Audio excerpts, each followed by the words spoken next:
नमस्कार. ठरलं तर मग या मालिकेच्या येणाऱ्या भागामध्ये जबरदस्त असा ट्विस्ट येणार आहे. पूर्णाजीने महत्त्वाचा निर्णय घेतलेला असतो.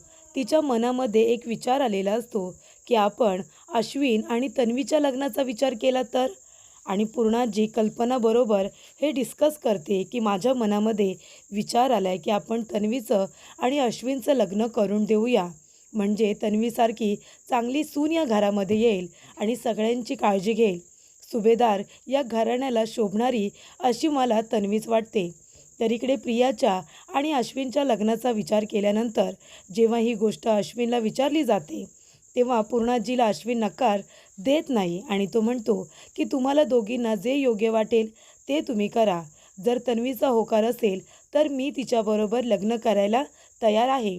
कारण अश्विनला वाटत असतं, जेव्हापासून सायली वहिनी या घरातून गेली आहे तेव्हापासून प्रिया सगळ्यांची काळजी घेत असते आणि हे तिचं नाटक असतं. कारण तिला सुभेदारांच्या घरामध्ये जायचं असतं आणि पुन्हा एकदा अर्जुनचं मन जिंकून त्याच्याबरोबर लग्न करायचं असतं.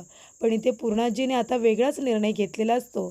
तिने प्रिया आणि अश्विनचं लग्न ठरवलेलं असतं आणि लग्न ठरवून देखील प्रिया अर्जुनच्या रूममध्ये जाते. बरं, साधीसुधी जात नाही, तर नशेमध्ये जाते आणि नशेमध्ये गेल्यानंतर प्रिया अर्जुनच्या रूममध्ये असा काही धिंगाणा घालते, ज्याच्यामुळे संपूर्ण सुभेदारांच्या नजरेतून कायमस्वरूपी खाली पडते. तेव्हा इथे प्रियाने नशेमध्ये आता तिने केलेले सगळे गुन्हे हे कबूल केलेले असतात आणि त्याचबरोबर तिने हे सुद्धा सांगितलेलं असतं, की सायली ही खरी तन्वी आहे, मी खरी तन्वी नाही आहे.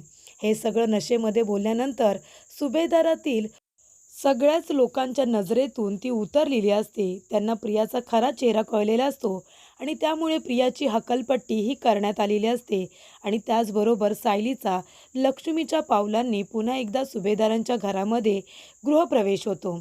तर इथे आता पूर्णाजीने कल्पना हिला सांगितल्यानंतर अश्विन आणि प्रियाच्या लग्नाची बोलणी कशा पद्धतीने होतात आणि त्याचबरोबर सायलीचा गृहप्रवेश लक्ष्मीच्या पावलांनी सुभेदारांच्या घरामध्ये कशा पद्धतीने होतो आणि अर्जुन प्रियाचं थोबाड का फोडतो, आजच्या भागामध्ये सविस्तरपणे आपण बघूया.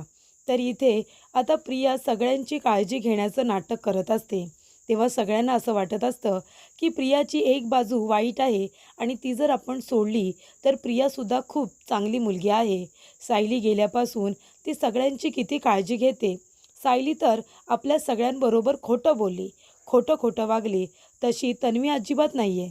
तन्वी तोंडावरती एक, मागे एक असं तिचं अजिबात नसतं. ती समोर जे बोलते तेच तिच्या मनामध्ये असतं. असं पूर्णाजी तिचं कौतुक करत असते. कल्पना म्हणते, की आपण कधीकधी माणसांना ओळखायला चुकतो. सायली आपल्याला गुणी मुलगी वाटत होती आणि प्रिया कटकारस्थानी. पण तसं अजिबात नाही आहे. सायली ही खूपच जास्त वाईट निघाली आणि प्रिया जी आपल्याला अजिबात आवडत नव्हती, ती किती चांगली मुलगी निघाली. तेव्हा इथे आता अश्विनसुद्धा प्रियाचं कौतुक करत असतो. तो म्हणत असतो, की "मम्मा, अगं तन्वी आपल्याला वाईट वाटायची, पण तन्वी तर बघ ना किती चांगली आहे. तुमच्या दोघींची काळजी घेते, डॅडला काय हवं नको ते बघते, मलासुद्धा विचारते कॉफी हवी आहे का, नाश्ता हवा आहे का आणि सगळ्यांची ती व्यवस्थित काळजी घेते." तर इकडे प्रियाचा प्लॅन असतो, की सगळ्यांची मनं जिंकायची आणि सायलीचा पत्ता कट तर केलेला आहे, अर्जुनच्या आयुष्यामध्ये एंट्री करायची.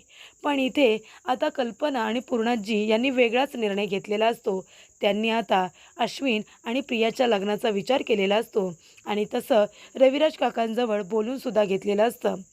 तेवढ्यातच इथे चैतन्य अर्जुनला म्हणत असतो, की "अर्जुन, मला असं वाटतंय तू सायली वहिनीला सगळ्यांसमोर प्रपोज तर केलेला आहेस आणि सायली वहिनीसुद्धा तुझ्यावरती प्रेम करते. मग आता तू सायली वहिनीला तिथे का ठेवतोयस? बायको म्हणून तू इथे आणायला हवीस. नाहीतर ही प्रिया सगळ्यांच्या मनामध्ये सायली वहिनीबद्दल अजून विष पेरेल." तेव्हा अर्जुन म्हणत असतो, की त्याचाच मी विचार करतोय, की सायलीला घेऊन आलो तर हे सगळेजण तिच्याबरोबर कसा व्यवहार करतील आणि त्याची मला भीती वाटते. चैतन्य म्हणतो, की "सायली वहिनी तुझी बायको आहे. तुमच्या दोघांचं मंदिरामध्ये लग्न झाले आणि मी त्याचा साक्षीदार आहे. तेव्हा मला असं वाटतं, की आता तू जास्त वाट न बघता सायली वहिनीला घरी घेऊन ये." तेव्हा अर्जुन म्हणतो, "पण त्याआधी मला प्रियाची जागा दाखवून द्यायची आहे. सायलीला घरी आणायच्या आधी मला प्रियाला तिच्या घरी पाठवून द्यायचं आहे." तेव्हा चैतन्य म्हणतो, "ठीक आहे, तू सांग ना काय करायचं आहे." तेव्हा अर्जुन म्हणतो की तिने कशा पद्धतीने माझं आणि सायलीचं लग्न हे कॉन्ट्रॅक्ट मॅरेज आहे हे सगळ्यांसमोर सिद्ध केलं ना. तिला जे हवं होतं ते तिने केलं. आम्हाला दोघांना एकमेकांपासून वेगळं करण्यासाठी तिने खूप प्रयत्न केले आणि सगळं काही करून सवरून सुद्धा ती सगळ्या सुभेदारांच्या मनामध्ये जागा निर्माण करते. सायली कशी वाईट आहे आणि ती कशी चांगली हे सगळ्यांना सांगते. पण आता तिचा खरा चेहरा आपण सगळ्यांच्या समोर आणूया. तेव्हा इथे चैतन्य म्हणतो की ठीक आहे, तू बोल काय करायचं आहे, मी तुझी मदत करायला तयार आहे. तेव्हा अर्जुन म्हणतो की आज संध्याकाळी आपण सगळेजण इथे बसल्यानंतर विमल सगळ्यांसाठी मसाले दूध करते. आपण तिला मसाले दूध करायला सांगूया. तिने सगळ्यांसाठी केल्यानंतर आपण प्रियाच्या मसाले दुधामध्ये इथे नशेच्या गोळ्या मिक्स करू.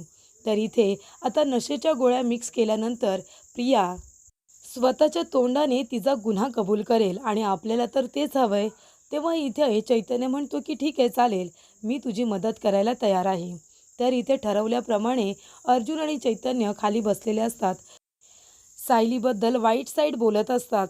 तेवढ्यातच इथे अर्जुनने आधीच विमलला सांगून ठेवलेलं असतं की सगळ्यांसाठी मसाले दूध बनवायचं. तेव्हा इथे विमलने मसाले दूध बनवल्यानंतर चैतन्य जातो आणि जे ग्लास प्रियाचं असतं त्याच्यामध्ये नशेच्या गोळ्या मिक्स करतो. तर इथे भांगेच्या गोळ्या मिक्स केल्यानंतर प्रियाला त्याबद्दल काही माहिती नसतं आणि विमलला काही माहितीच नाही आहे असं ती रिॲक्ट करते आणि बरोबर जे ग्लास ज्याच्यामध्ये भांगेच्या गोळ्या असतात ते ग्लास ती प्रियाला देते आणि बाकीच्यांना त्यांची त्यांची ग्लासं देते. तर इथे विमलला अर्जुनने आधीच सगळी गोष्ट समजावून सांगितलेली असते. तिला हाताशी धरलेलं असतं. तेव्हा इथे प्रिया आता संपूर्ण मसाले दूध संपवते.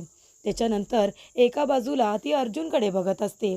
आता पूर्णाजीने रविराज काका प्रतिमाला सांगितलेलं असतं की आपण तन्वी आणि अश्विनच्या लग्नाचा विचार करूया.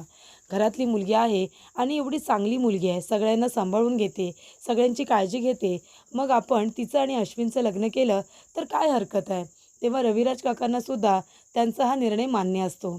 अश्विन चांगला मुलगा आहे, समजूतदार आहे, डॉक्टर आहे, मला काहीच प्रॉब्लेम नाही आहे. जर तन्वी तयार झाली तर आपण नक्कीच विचार करू. तेव्हा इथे प्रियाला ही गोष्ट जेव्हा कळते तेव्हा ती विचार करते की जाऊ दे ना, तसंही अश्विनसुद्धा सुभेदारच आहे, डॉक्टर आहे, त्याचीसुद्धा एवढी प्रॉपर्टी आहे, मग त्याच्याबरोबर लग्न केलं तर काय हरकत आहे. आणि तसंही अर्जुनचा आता सगळेजण रागराग करतात. अर्जुन त्यांच्याबरोबर खोटं बोलला, त्याने सगळ्यांची फसवणूक केली असं त्याचं चित्र उभं राहिलेलं आहे. तेव्हा अश्विनबरोबर लग्न केलं तर घरामध्ये अजून इज्जत मिळेल असं प्रियाला वाटतं आणि पैसा मिळेल तो वेगळाच. म्हणून प्रियाने सुद्धा लग्नासाठी होकार दिलेला असतो. पण जरी तिने होकार दिलेला असला तरीसुद्धा तिच्या मनामध्ये जी अर्जुनची जागा असते ती काही अजून बदललेली नसते. जेव्हा जेव्हा ती अर्जुनकडे बघत असते तिला असं वाटत असतं की अश्विनबरोबर लग्न करून मला पश्चाताप होणार आहे. कारण अर्जुनबरोबर लग्न झालं असतं तर तिला आनंद झाला असता आणि एक प्रकारे ती जिंकली असती. कारण तिने असं सांगितलं असतं की शेवटीला सायलीला मी हरवलेली आहे आणि मी जिंकलेली आहे. अर्जुन तिचा झाला आहे असं तिला वाटत असतं. पण इथे अर्जुनच्या मनामध्ये फक्त आणि फक्त सायलीच असते. त्यामुळे त्याने कधीच प्रियाकडे त्या दृष्टिकोनातून बघितलेलंच नसतं. त्याला प्रियाचा खूप जास्त राग येत असतो. कशा पद्धतीने तिने सायलीला त्रास दिलेला असतो ह्या सगळ्या गोष्टी अर्जुनच्या मनामध्ये असतात आणि अर्जुनला त्याचाच बदला घ्यायचा असतो. त्यामुळे चैतन्य अर्जुन वाट बघत असतात की कधी एकदा प्रियाला नशा येते. प्रिया अर्जुनकडे बघत असते आणि तिला मनामध्ये वाटत असतं की अर्जुनबरोबरच लग्न झालं असतं तर किती बरं झालं असतं. त्यानंतर सगळेजण मसाले दूध प्यायल्यानंतर आपापल्या रूममध्ये जातात. तेव्हा अर्जुन आपल्या रूममध्ये जातो. प्रियासुद्धा त्याच्या मागोमाग जाते आणि म्हणत असते की अर्जुन काय करतोयस तू. तेव्हा अर्जुन म्हणतो तू इथे काय करतेस. तेव्हा प्रिया म्हणते अरे असं काय करतोयस, तुझी बाळमैत्रीण आहे ना मी मी तुझ्याशी गप्पा मारायला आली आहे. सायली रूममध्ये नाही आहे तर किती छान वाटतंय ना. तेव्हा अर्जुन म्हणतो हे नॉनसेन्स बोलायचं असेल ना तर माझ्या रूममधून आत्ताच्या आत्ता बाहेर जा. हे सगळं जे काही घडलंय ना फक्त तुझ्यामुळे घडलेलं आहे ही गोष्ट लक्षात ठेव. सायलीला आणि मला एकमेकांपासून तू वेगळं केलेस. त्याच्यामुळे तुला तर या घरामध्ये एंट्रीसुद्धा मी द्यायला नको हवी होती. पण आता तू घरामध्ये राहतेस ना, पण माझ्या रूममध्ये हिंमत करायची नाही यायची. तेव्हा प्रिया म्हणते की अर्जुन तू का सारखा सायली सायली करतोस. काय आहे त्या सायलीमध्ये. सारखं आपला तिच्या मागे पुढे करत असतोस. अरे माझ्याबरोबर लग्न केलंस तर काय बिघडेल? माझ्यामध्ये काय कमी आहे? आणि तसंही मला तुझ्याबरोबर खोटं खोटं लग्न करायचं नाही आहे. मला तुझ्याबरोबर खरं लग्न करायचं आहे. आणि आता बघ, मी सुद्धा बदलले की नाही? मी सुद्धा सायलीसारखी सगळ्यांची काळजी घेते ना. तेव्हा अर्जुन म्हणतो, तू कधीच सायली बनू शकणार नाही आहेस, कळलं ना? तेव्हा प्रिया लगेच आपल्या रूममध्ये जाते आणि सायलीप्रमाणे साडी वगैरे नेसून सायलीप्रमाणे तयार होऊन अर्जुनच्या रूममध्ये येते आणि म्हणत असते की अर्जुन, मी का सायलीसारखी होऊ शकत नाही? बघ ना माझ्याकडे. तेव्हा अर्जुन म्हणतो, साडी नेसलीस म्हणून तू सायली कधीच होणार नाही. सायलीवरती जे संस्कार आहेत, सायली जशी इनोसन्स आहे, सगळ्यांवरती प्रेम करते आणि ती तिचा फायदा आहे, स्वार्थ आहे म्हणून नाही, तर मनापासून ती सगळ्यांची काळजी घेते आणि मनापासून ती सगळ्यांवरती प्रेम करते. आणि मुळात म्हणजे तू कधीच सायली होऊ शकत नाही, कारण सायली असण्यासाठी सॅक्रिफाईस करायला यावे लागतात. ती सॅक्रिफाईस करते. तू फक्त स्वार्थी स्वतःचा विचार करतेस.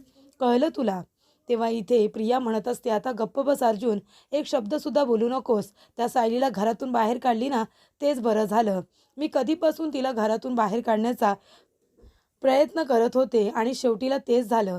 मी तिला तुझ्या आयुष्यातून बाहेर काढण्यासाठी काय काय नाही केलं. तिच्यावरती चोरीचा आळ घेतला, तिच्या कॅरेक्टरवरती शिंतोडे उडवले, पण तरीसुद्धा तू तिला सोडायलाच तयार नाही आहेस. अरे काय आहे त्या सायलीमध्ये? बरं झालं सुभेदारांच्या घरातून निघून गेली. तसेही ती सुभेदारांना डिझर्व नाही करत. अरे काय आहे तिच्याकडे? स्टँडर्ड तरी आहे का? तेव्हा इकडे तिची लायकी तरी आहे या घरामध्ये राहायची. अर्जुन म्हणतो की तुझी पण लायकी नाही आहे इथे उभं राहून सायलीबद्दल बोलायची, कळलं ना? त्याच्यामुळे तू आत्ताच्या आत्ता इथून निघून जा बरं. प्रिया म्हणते की तुला माहिती तरी आहे का, त्या सायलीला मीच घरातून बाहेर काढलेलं आहे, कारण मला तुझ्याबरोबर लग्न करायचं आहे. म्हणून मी तिला सतत या घरातून कसं बाहेर काढता येईल यासाठी प्रयत्न करत होते. आणि तिचं आयुष्य, तिचं नशीब इतकं खराब आहे ना, म्हणजे तुला खरं सांगायचं तर खरी तन्वी तीच आहे. मी खरी तन्वी नाही आहे, पण तरीसुद्धा तिच्या नशिबाला बघ ना, भीक मागणंच आहे आणि माझ्या नशिबाला असं ऐशोआरामात राहणं आहे. बरोबर की नाही? तर इथे नशेमध्ये प्रिया आता फ्लोमध्ये सगळं खरं खरं बोलत असते. तेव्हा ती म्हणते की मी रविराज किल्लेदार याची मुलगी नाही आहे, सायली त्याची मुलगी आहे. पण सायलीला त्याबद्दल काही माहितीच नाही. म्हणून मी म्हणते की माझ्यासारख्या स्मार्ट मुलीबरोबर तू लग्न कर. मग बघ आपण दोघेजणं कसा सुखाचा संसार करू. ती म्हणते, अर्जुन आपण इथे राहायचं सुद्धा नाही, आपण दोघंजणं वेगळं राहूया. तेव्हा अर्जुन म्हणतो, घरातल्या लोकांनी तुझं आणि अश्विनचं लग्न करायचा निर्णय घेतलाय, तरीसुद्धा तू माझ्याबरोबर असं बोलतेस. तेव्हा प्रिया म्हणते, त्या अश्विनबरोबर कुणाला लग्न करायचं आहे? मला तर तुझ्याबरोबर, तुझ्यासारख्या हँडसम मुलाबरोबर लग्न करायचं आहे. तेव्हा अर्जुन म्हणतो, हे तुझं स्वप्न कधीच पूर्ण होणार नाही आहे, कारण सायलीची जागा मी दुसरं कुणालाही देणार नाही आहे. तर इथे आता चैतन्याने आपल्या मोबाईलमध्ये हा व्हिडिओ पूर्णपणे शूट केलेला असतो आणि नंतर हा व्हिडिओ संपूर्ण सुभेदारांना जाऊन तो दाखवतो. सगळ्यांना एकत्र बोलावतो आणि प्रियाचा असली चेहरा सगळ्यांना दाखवतो. दुसऱ्या दिवशी प्रियाची नशा गेल्यानंतर तो व्हिडिओ घेऊन आता सगळेजण हॉलमध्ये बसलेले असतात आणि प्रियाला विचारतात की हे सगळं काय आहे? तेव्हा तिच्या तोंडून आता काही शब्द येत नसतात. ती म्हणते की मी हे सगळं नशेमध्ये बोलत होते, हे सगळं खोटं आहे, मी असं काही बोललेलंच नाही आहे. तरीसुद्धा इथे आता प्रिया पूर्णपणे फसलेली असते आणि अर्जुनने तिला सगळ्यांच्या समोर तोंडावरती पाडलेलंच असतं. त्यामुळे इथे अर्जुन आता सगळ्यांना सांगतो की प्रिया कशी खोटारडी आहे, सायली किती चांगली आहे.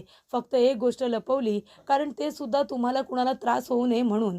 पण तरीसुद्धा तुम्ही सायलीला चुकीचं समजलात.